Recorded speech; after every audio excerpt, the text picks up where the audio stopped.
For this environmental photographer, seeing the visual impact pollution is having on communities has left him disappointed.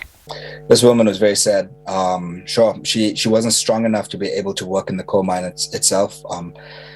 So she was just picking up whatever scraps she could so that she could use it for fuel, for cooking at home and for heating herself at home.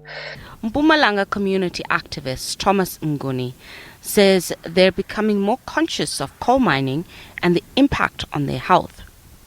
The people live next to the power stations, the people live next to mines because we are not properly informed and we are not part of the decision-making process. So one day you go to bed and the next thing there's a mine next to your door, The effect of the degradation on the land has also impacted on jobs, especially for the youth.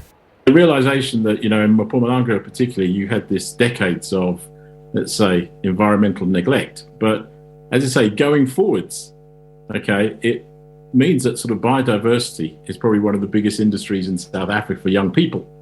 Energy experts say government and organizations need to do more to involve the community.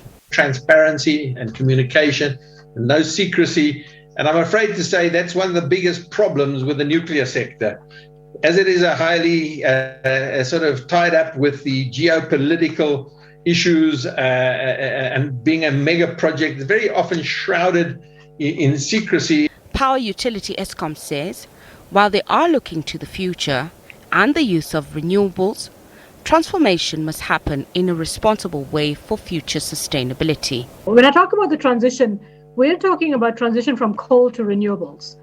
But the modeling that we've done a lot of energy modeling to say, how do we then make sure that in the switch or in the transition, we still have network operability, system adequacy, all those lovely things we need to balance with the system operator. So you need something in between. And so storage obviously is huge. Lobby groups and climate activists remain dissatisfied with Eskom's slow pace of transition to renewables and are planning several countrywide mass protests on Wednesday.